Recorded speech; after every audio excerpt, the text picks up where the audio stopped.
साथ संगत जी, प्यार से कहना धन निरंकार जी। कर्म बड़ा है या भाग्य? इस दुनिया में कर्म को मानने वाले लोग ये कहते हैं कि भाग्य कुछ नहीं होता, और भाग्यवादी लोग ये कहते हैं कि किस्मत में जो कुछ लिखा होगा वही होकर रहेगा। यानी इंसान कर्म और भाग्य इन दो बिंदुओं की दूरी पर घूमता रहता है और एक दिन इस जग को अलविदा कहकर चला जाता है। भाग्य और कर्म को अच्छे इंसान से समझने के लिए पुराणों में एक कहानी का उल्लेख मिलता है। साथ संगत जी, मैं वो कहानी आज आपको सुनाती हूँ। एक बार एक देव ऋषि नारद जी बैकुंठ धाम जाते हैं। बैकुंठ धाम पहुँचते ही वो भगवान विष्णु को नमन करते हैं और तभी नारद जी श्री हरि से सवाल करते हैं, प्रभु, पृथ्वी पर आपका प्रभाव कम हो रहा है, धर्म पर चलने वाले को कोई अच्छा फल नहीं मिल रहा और जो पाप कर रहे हैं उनका भला हो रहा है। तब श्री हरि ने कहा कि ऐसा नहीं है देव ऋषि, जो भी हो रहा है सब नियति के जरिए हो रहा है।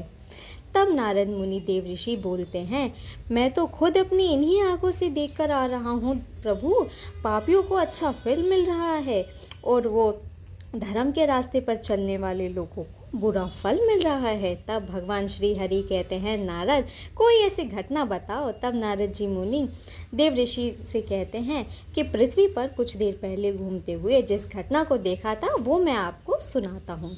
नारद जी कहने लगे, अभी अभी मैं एक जंगल से आ रहा हूँ, वहाँ एक गाय दलदल में फंसी हुई थी, कोई उसे बचाने वाला ही नहीं था। तभी एक चोर उधर से गुजर गया और फंसे हुआ देखकर गाय को वहाँ नहीं रुका, बल्कि वह उस गाय पर पैर रखकर दलदल में लांघकर निकल गया।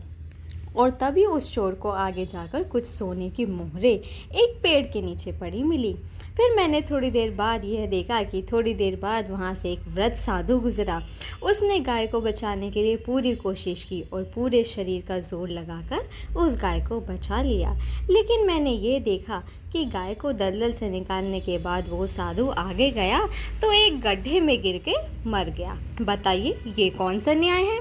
तब नारद जी की बात सुनकर भगवान श्री हरि बोलते हैं, यह सही हुआ, जो चोर गाय पर रखकर भाग गया उसकी किस्मत में तो चोरी करके बचना निकलना ही नहीं था, लेकिन उसके इस पाप के कारण उसे कुछ मोहरें मिली जो उस नगर के राजा के द्वारा बिछाए गए एक जाल के रूप में थी, जिसे वो चोर बस कुछ और मोहरों के लालच में फंस गया।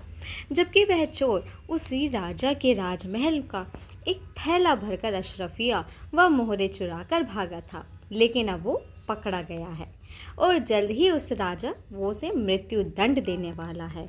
वह उस साधु की बातें सुनकर साधु को गड्ढे में इसलिए गिरना पड़ा क्योंकि उसके भाग्य में भी उसी समय मृत्यु लिखी थी, लेकिन गाय को बचाने के कारण उसके पुण्य और बढ़ गए और उसकी मृत्यु से उसे मोक्ष प्राप्त हुआ और वह साधु जीवन मरण के चक्र से छूट गया। तब उसे मेरे इस वैकुंठ धाम में एक श्रेष्ठ स्थान भी प्राप्त हो गया। इसी तरह आप जान ले नारद जी, इंसान के कर्म से ही उसका भाग्य तय होता है।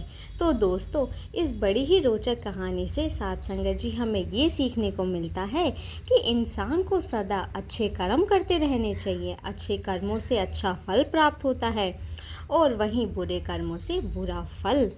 इसी तरह इंसानों के अच्छे बुरे कर्मों से ही उसका भाग्य बनता है और बिगड़ता है। सही कर्म करके ही भाग बदला जा सकता है।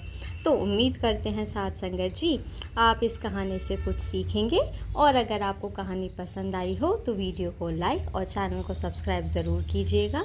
धन निरंकार जी।